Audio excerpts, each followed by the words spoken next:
Hello mga loves! Welcome back to my YouTube channel and welcome back to another vlog. So, explain ko na mga loves ang buong nangyari. Hindi ko na dapat talaga i-explain to kaso gusto ko nang matapos mga loves. Ang dami kasing mga tanong, ang daming parang ang hirap nang i-avoid lahat ng mga katanungan nyo mga loves and para na rin sa mga kasi gusto ko nang mag-move on. Sana sa mga susunod na vlog natin is mawala na yung mga katanungan, mawala na yung, alam mo yung panghuhusga ng, panghuhusga ng ibang tao mga loves, panghuhusga ng mga nanonood ngayon. So, sa mga medyo na ano ako, so, start tayo mga loves, medyo mahaba-haba to. Wala akong binabasang script or anything. So, kung ano man yung lumabas sa bibig ko, yun na yun mga loves. So, nawala yung asawa ko last year, March. So, over a year na mga loves. And then, after mawala, pagkatapos niyang mawala, of course, ang kailangan mong gawin is secure or anuhin yung funeral. So, and then, nag-gather ako lahat ng mga documents, mga loves, kung ano man yung meron siya. Kasi, hindi ko alam kung paano ko sisimulan to. Paano ba magsimulang magkwento sa inyo, mga loves? Wala kaming, sa mga nakakaalam sa inyo, I think na-mention ko sa inyo before na wala akong kaalam-alam sa lahat ng like finance, anything about money. Sa kanya, wala akong alam mga loves. Wala akong alam kung magkano yung pera niya. Hindi ko nga alam before kung ano yung, kung saan yung bank account niya. Wala akong alam. Alam ko sasabihin nyo, napaka ano mo naman Miss May na asawa mo, hindi mo alam. Kasi mga loves, masyado siyang anong tao masikreto siyang tao about his finances. So, way back, like 5 years ago mga loves, nag-open up ako sa kanya na sabi ko, bakit yung mga katrabaho ko, ganyan, alam nila yung finances ng husband nila, ganyan, lahat sila mayroong joint account, ganyan. So, sabi ko, bakit hindi tayo bakit wala akong alam sa mga finances mo, ganyan. So, kasi if something happened to you, para alam ko yung gagawin ko. Yung alam niyo, nagigess niyo mga loves. So, nung in-open up ko sa kanya, nagalit siya sa akin kasi parang feeling niya, alam mo yung pakiramdam niya, gusto ko na siyang mamatay. Ganon. Kasi parang, hindi ko alam. Sabi ko sa kanya noon na, hindi naman yun yung gusto kong ipaano ba mga loves. Hindi yun yung gusto kong mangyari. Ang gusto ko lang yung, para alam ko yung gagawin ko. Kasi mag-isa lang ako dito mga loves. Wala akong ka-idea ko ano man yung gagawin ko in case na may mangyari. Like, asan yung may mga asset ka ba? Ganyan.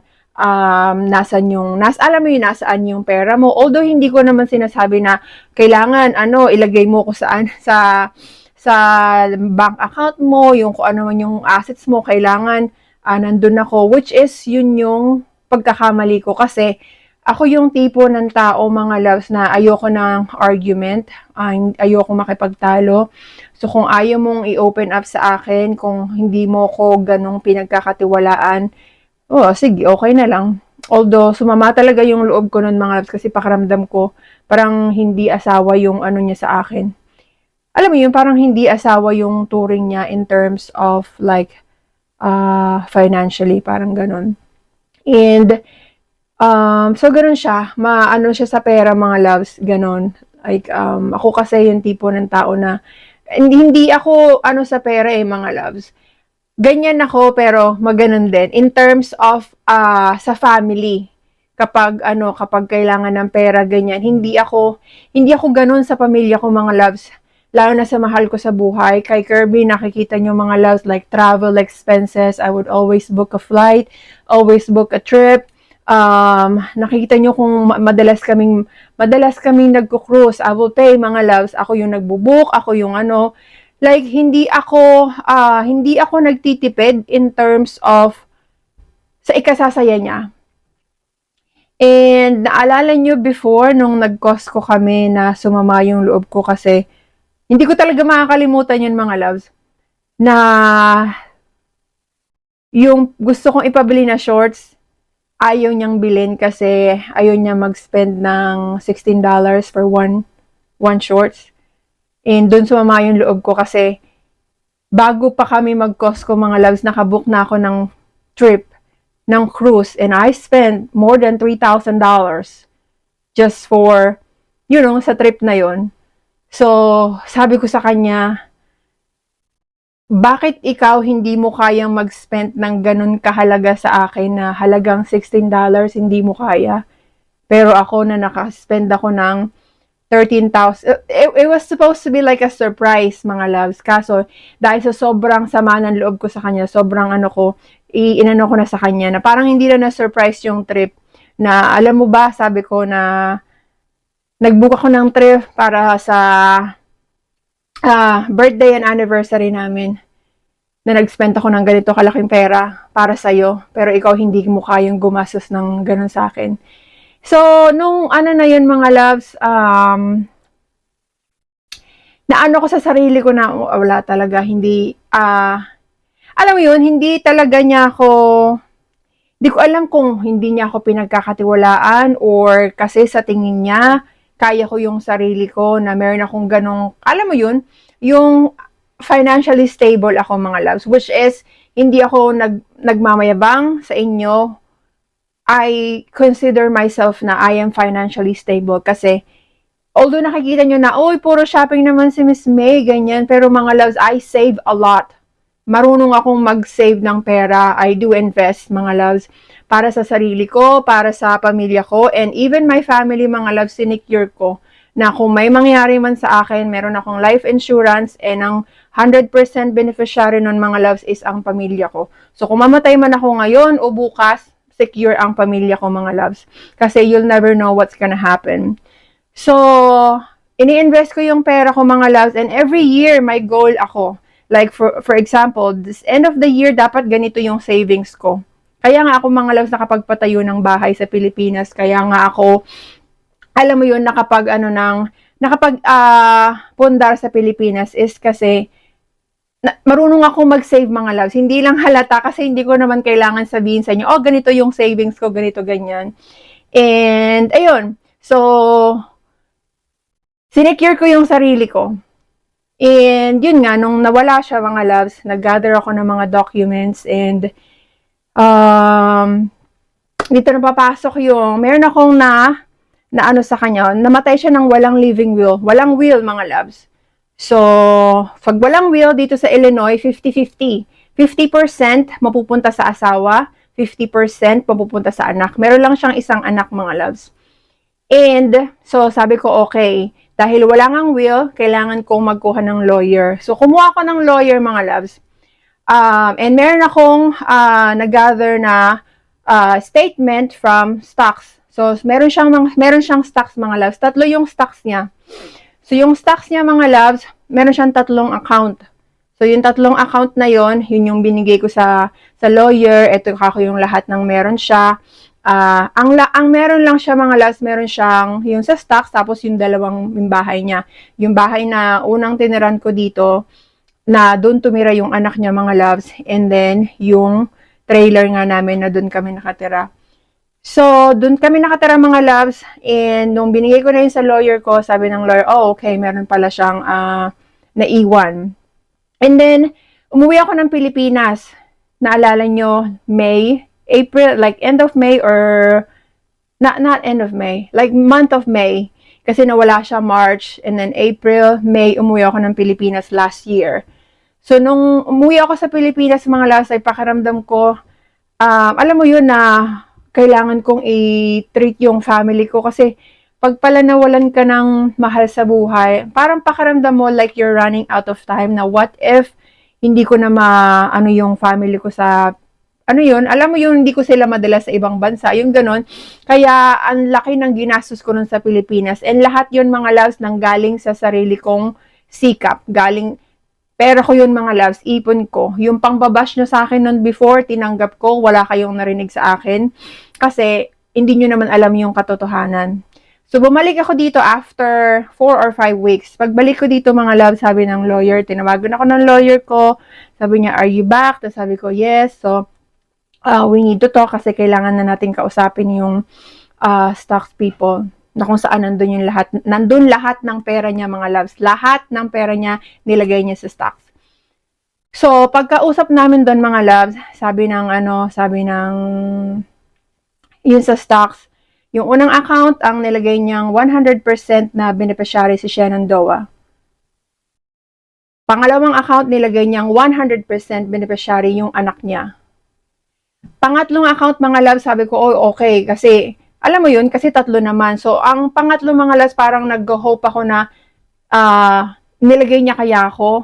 So, pangatlong account mga loves, nang nilagay niyang beneficiary, 40% sa anak niya, 40% nakuha na kay Shenandoah, and then yung 20% lang sa akin. 20%.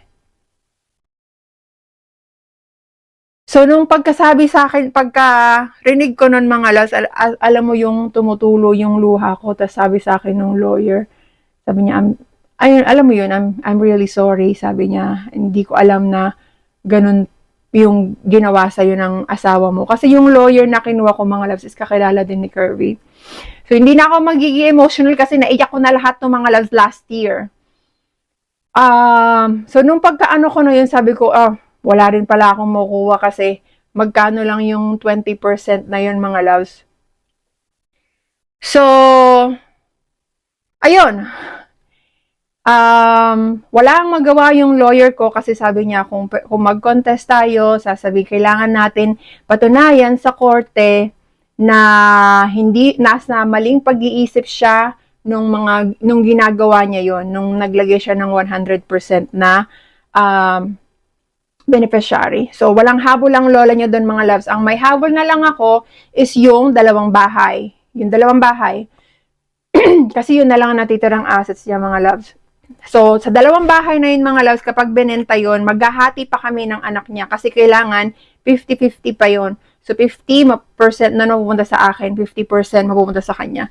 So, imagine niyo yun, nakuha na nila lahat, tapos sa asset pa na natitira, maghahati pa kami 50-50. Gets nyo? So, ayun. So, nung nangyari yun mga loves, over ang tagal na mga loves, over a year na, sabi ko sa lawyer ko, ano na nangyari? Sabi niya, nag-send na daw sila ng letter sa anak niya and wala pa silang naririnig ng over a month na, parang ganun. So sabi ko, okay. So tinawagan ko siya, sabi ko, nag-sign na ako ng paper na kapag hindi mo pa pinirmahan tong papel na to, is papaalisin ka sa bahay na tinitiran mo.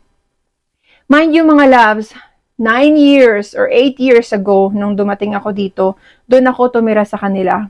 Sobrang maliit pa si Shenandoah nun mga loves. So, hindi kami na magkasundo just because hindi kasi yung pag-iisip niya mga loves eh. Nakakapag-function siya pero iba siyang mag-isip. Hindi ako ganun kaano mga loves pero alam mo yung paano ko ba i-explain yun? Marami siyang si Adam. Marami siyang everyday, palagi siyang, hindi siya nagtatrabaho. Never siyang nagtrabaho sa tanang buhay niya mga loves. Ang sumusuporta lang sa kanya is talaga yung asawa ko. Like everything. So, dumating sa point na sabi ko, hindi ko na kayang makisama sa anak mo. Kung gusto mo sana doon na lang tayo sa isang bahay, which is yung trailer nga mga love. Sabi ko, hindi naman ako maarte, hindi ko kailangan ng malaking bahay. Ang kailangan ko lang yung meron tayong sariling space. Nag-agree naman siya na imbis na yung anak niya, yung tumira dun sa trailer mga loves, is kami yung tumira. Kasi ayoko ng gulo mga loves kasi baka sabihin ng anak niya, kadadating lang niyan dito, bakit ako yung papaalisin mo? Yung ganun. So ako yung nag-give way na, sige doon na lang tayo. Tapos, yung trailer na hindi ganun yung itsura nun mga loves. Like, na-renovate namin yun. We spend a lot of money. At, kaya nga sobrang napaka-memorable sa akin nung na yun. Kasi, yung design nun sa loob mga loves is lahat ng ako yung namili. Alam mo yun, yung flooring, yung mga pintura, lahat yun mga loves, yung ceiling, lahat yun, ako yung namili. So, ayun. Asa na yung storya natin, nagulo na yung lola nyo. So, ayun mga loves. So, maghahati pa kami doon. And then, Nung ayaw niyang pirmahan, tinext ko siya, sabi ko sa kanya, kailangan mo nang pirmahan yan kasi kung hindi mo pipirmahan within 10 days, kailangan mo nang umalis sa bahay na tinitiran mo. So, ayaw niya pa rin pirmahan. Sabi niya, hindi naman kailangan umabot pa sa lawyer, hindi naman kailangan umabot pa sa korte, ganyan-ganyan, pwede naman nating masettle ng tayo lang. So, bago pa yon mga loves, nung January nawala si Shenandoah, nigets nyo? So, nung nawala si Shenandoah mga loves, ayun pa. Ako yung gumastos lahat nung namatay yung asawa ko. Ako gumastos lahat sa funeral, sa headstone, lahat ako nagbayad. Sarili kong pera mga loves. Gumastos ako ng 1,000,000. Halos 1,000,000 pesos mga loves. Then, nawala yung anak niya, dahil ako yung mga loves, sabi ko sa kanya, ito yung gagastusin sa ng anak mo. Ayaw niya maglabas kahit na nasa kanya na lahat ng pera mga loves. Ayaw niya maglabas ng pera. So ako mga loves, dahil mahal na mahal ko yung bata, sabi ko, sige, ayoko makipag-away mga loves. Kawawa naman yung bata, kailangan na, ganun na nga yun nangyari. Gusto ko mabigyan siya ng, alam niyo yun, na maayos na burol. So, sabi ko, kaya ko namang bayaran yun lahat mga loves, pero mas pinili ko na hindi kasi sabi ko, baka naman pwede akong tulungan ng kanyang mga tita. So, kinontak ko yung mga tita niya, mga loves, and sabi ko, baka pwedeng paghati-hatian natin kung magkano man yung magagastos sa libing at burol ng Shenandoah. So, nag-ambag-ambag mga loves, at ako yung may pinakamalaking inambag. Hindi ako nagyayabang mga loves, pero ako, yung nanay, wala. So, kahit piso, kahit 5 duleng, walang ibinigay. Kahit na sinabi ko sa kanya na ang dami mong pera, as in mga loves, nasa kanya lahat ng pera. So, yung pera na pinag-uusapan natin mga loves is milyon-milyon kasi simula pa noong nag-iipon na yung asawa ko. So, as in, like, million pesos. Na over million na. Okay, sabihin ko sa inyo, ang parang pinaka-total niya is lalagpas siya ng 55.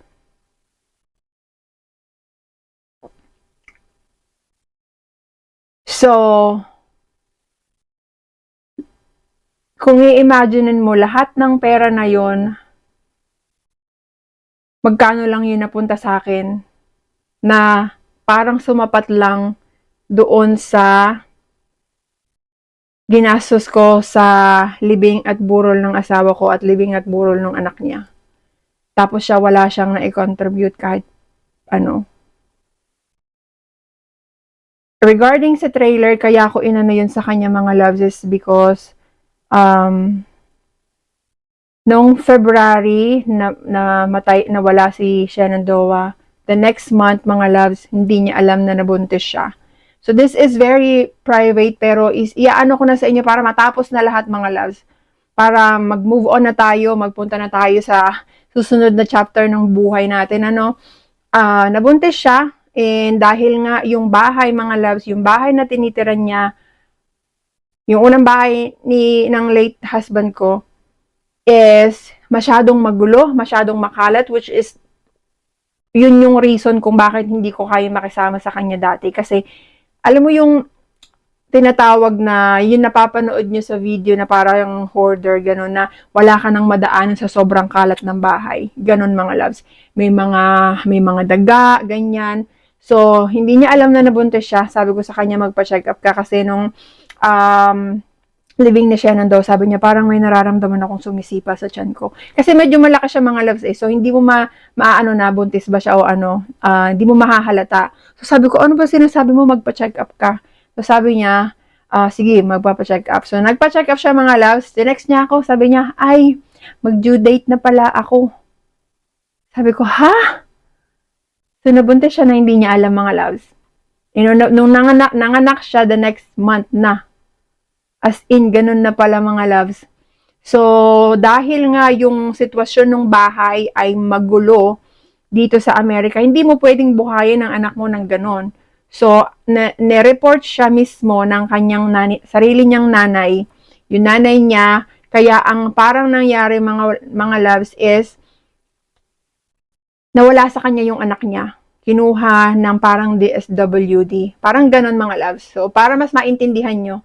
So, kinuha ng DSWD. Kaya gusto niyang tumira sa bahay ko para ipakita sa DSWD na meron siyang, pero hindi DSWD yung tawag parang ano lang dito sa Amerika, parang ganon, pero hindi yun yung pinakatawag sa kanya. So, kinuha ng parang DSWD yung bata, and gusto niya, kailangan mo kasi patunayan sa kanila na meron kang magandang trabaho. Hindi naman yung super gandang trabaho. Parang capable ka na alagaan yung anak mo o buhayin yung anak mo.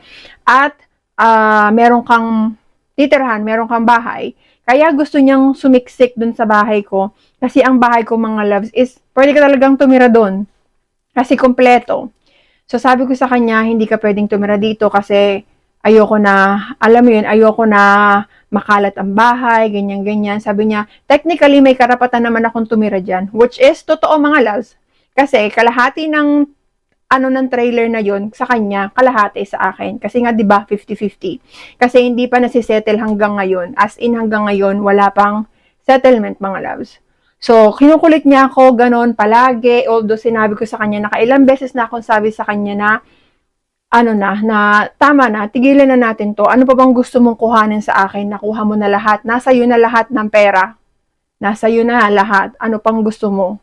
Sabi niya, kailangan kong tumira dyan, na parang ako yung sinisisi niya kung bakit nawala yung anak niya sa kanya, kasi kung hinayaan ko siyang tumira doon sa bahay, is makukuha niya yung bata. Parang ganon. So, para matapos na mga love, sobrang sobrang nai-stress na ako. Wala na, ibinigay ko na sa kanya mga loves. Hindi naman yung total, sabi ko sa kanya, ito yung huling offer ko sa'yo. Bayaran mo ako ng ganitong ng ganitong amount. Napakaliit na amount mga loves, maliit lang. Tapos, iaano ko na sa'yo to para wala nang gulo, kasi naisip ko, tinanong ko rin sila mama, tinanong ko sila, yung partner ko, si Adam, na kung ano magandang gawin. Sabi niya, parang mas maganda yung ganun para mo na tapusin na lang natin, ibigay mo na sa kanya, and ayun. So, in short, mga loves, hindi lang siya totally na bigay, pero parang sa akin kasi mga loves, bigay na lang siya kasi sa'yo na lahat ng pera. Tapos kukuhanin mo pa yun. Parang ang ko mga loves is, yun ang plano ko talaga, pagdating nila mama dito is, doon na sila titira. Tapos kami ni Adam, bibili kami ng sarili namin bahay. Kaso hindi yun yung nangyari mga loves, kasi sobrang na-stress. Sobrang stress yung inabot ko. Alam mo yung nag-grieve ka, tapos ganun pa yung na ikaw yung nasisisi sa mga bagay na hindi mo naman ginawa. Pagkatapos mawala ng tatay niya, ako yung sumuporta sa kanya mga loves, nung inaayos pa lahat ng nung wala pa siyang nakukuha na pera dun sa stocks, ako yung sumuporta sa kanya mga loves. Kahit hindi ko pa nalalaman nun na wala akong makukuha sa stocks, ako yung sumuporta. Like, magtitext siya sa akin, wala na akong pambili ng sigarilyo, wala na akong pambili ng pagkain, wala na akong panggas. Ako mga loves, sige, bigay. Para para alam mo yun, para matapos, para tigilan ako, ganyan. So, bigay ako ng bigay. Kung magbibigay ka ng $100 ngayon, tapos the next day, magtitext na naman sa'yo, wala na akong pera, kailangan ko ng pera ng pang ganyan. So, hanggang sa nakakuha na siya ng pera doon sa sa stocks mga loves, and doon na lang siya tumigil maghingi sa akin, which is malaking tulong din. So, in short mga loves, ayun ang tunay na nangyari. Ayoko na sumama ang loob nyo sa asawa ko, kasi naging mabuting asawa naman siya sa akin. Yun nga lang mga loves, like financially wise, parang hindi ako na secure, yung parang ganun.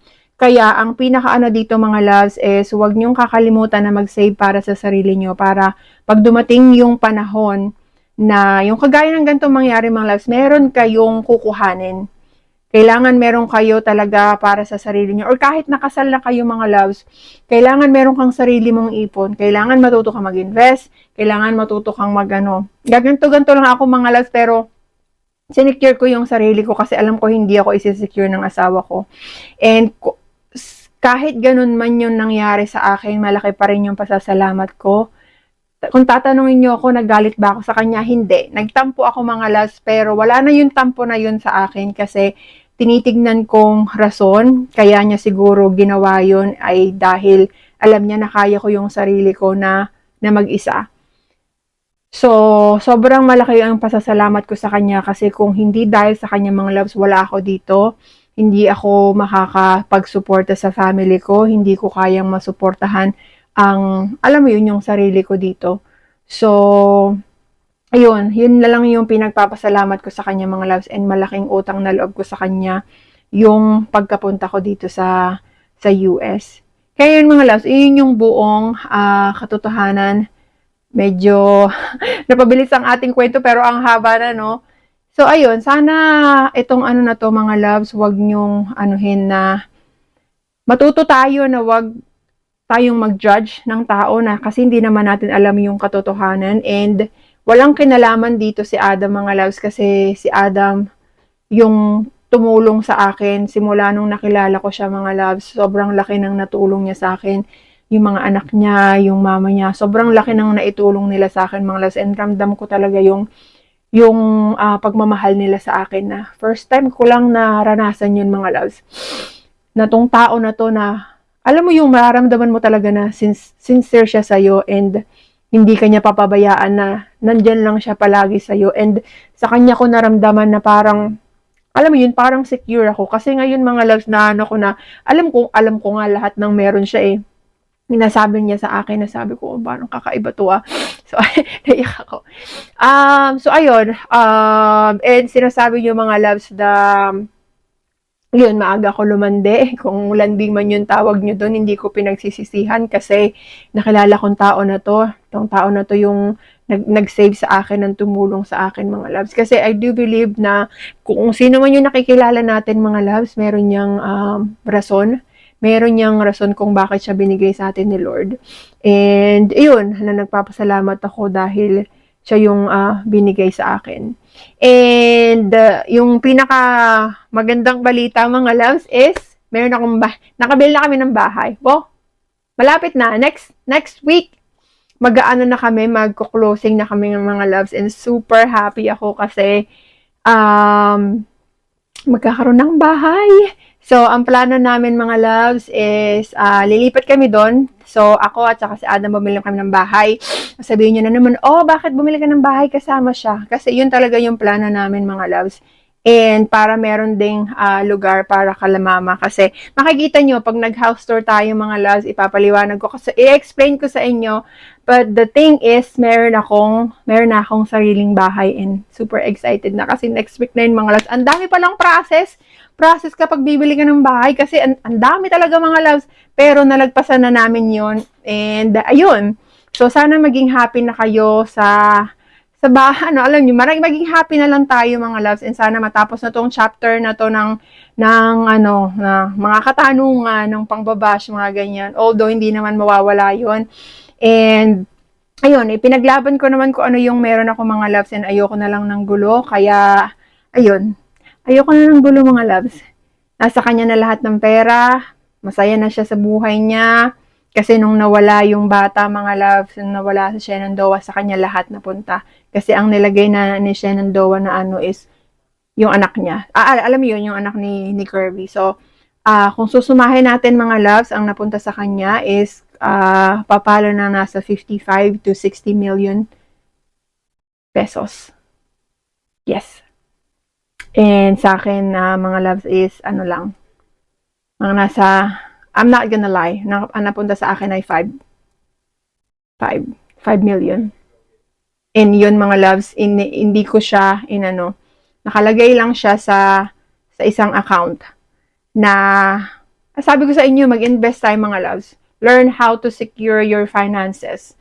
learn how to invest. Sinasabi niyo sa akin noon before na mag-invest ka sa jewelries, mag-invest ka sa lupa, mga ganyan. I know how to invest my money, mga loves. And also, I am happy na sabihin sa inyo na bayad ko na yung sasakyan ko. Yes, na wala pang 1 year, mga loves, na bayaran ko na yung brand new car ko. So, ayun. Kaya, yung mga comment nyo na sinasabi nyo, ganyan-ganyan, tinatawanan ko na lang kayo, mga loves, kasi hindi nyo naman alam Kaya, ayun. So, thank you so much, mga loves, sa lahat ng sumusuporta sa akin. And sana natapos na, hindi ko man nasagot yung mga ibang katanungan nyo. Pero yun, ang magsilbing aral sa atin, mga loves, is kailangan alam mo, ang pinakaano lang naman dito, hindi masamang maging mabait na tao, mga loves. Hindi masamang maging mabait na tao. Which is, yun ang inaano ko. Kasi hindi mo alam, baka bukas wala ka na rin dito. So, kung mabait kang tao, alam mo kung saan pupunta. Kasi pera lang yan, kikitain yan. Sa laki ng pera na nakuha niya, mga loves, magtrabaho lang tayo, kikitain natin yun. And sa mga, may nakalimutan pa pala akong sabihin sa inyo, sasabihin ko na lahat-lahat, mga loves, para wala nang mga katanungan.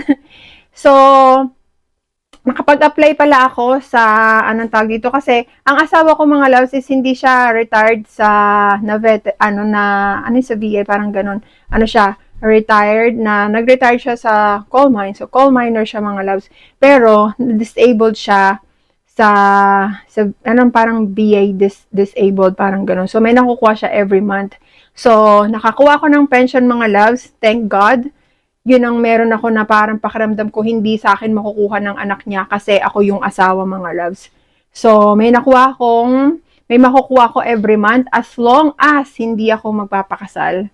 Sinabi ko kay Adam yun, mga loves. Yun lang yung Kaya pag nakita niya akong kinasal, ibig sabihin, mawawala sa akin lahat ng pension. O sasabihin niyo na naman, Miss May, wag ka na magpakasal kasi mawawala. Which is totoo, mga loves. Sinabi ko sa kanya na, kay Adam na, hindi ako pwede magpakasal kasi mawawala yung, alam mo yun, kasi panghabang buhay na yun, mga loves, na makukuha mo hanggang sa tumanda ka. So, sabi ni Adam, ako nag-okay naman siya doon, mga loves, pero naramdam ko talaga sa kanya na gustong-gusto niyang Pero malay nyo, magbago yung isip ko, mga loves, in years, kung ano man yung mangyari, yun, bahala na. So, kung makita nyo akong ikinasal, ibig sabihin, i-give up ko, kinalimutan ko na lahat, mga loves. And, kung hindi man, mas pinili kong maging practical. Ganyan. So, pero nakikita ko sa kanya, ang daming beses niyang binabanggit sa akin, mga loves. Pero yun, sinabi ko na hindi pa handa, ganyan, syempre. And yun, but I'm very excited, mga loves, sa next week kasi magkakaroon ako ng bahay. And excited na ako na matur kayo, mga loves. So, ayun. Sana naliwanagan kayo lahat. Parang wala na akong itinatago sa inyo, mga loves. Ayun na yun. Yun na lahat. And kung maibabash nyo pa rin ako, sige na lang. Bahala na kayo. Basta na-explain ko na sa inyo lahat. And yun, mga loves. Maging masaya na lang tayo. And wag natin kakalimutan na magpasalamat sa lahat ng mga blessings na dumadating sa atin na meron tayo. Wag nating kalimutan yun, mga loves. Kasi lahat ng meron tayo, mga loves, ngayon ay utang natin sa taas. So, ayun, thank you so much, everybody, and sana nasagot ko lahat ng mga katanungan nyo. And yun lang, maraming salamat, mga loves. Thank you so much for watching. Bye!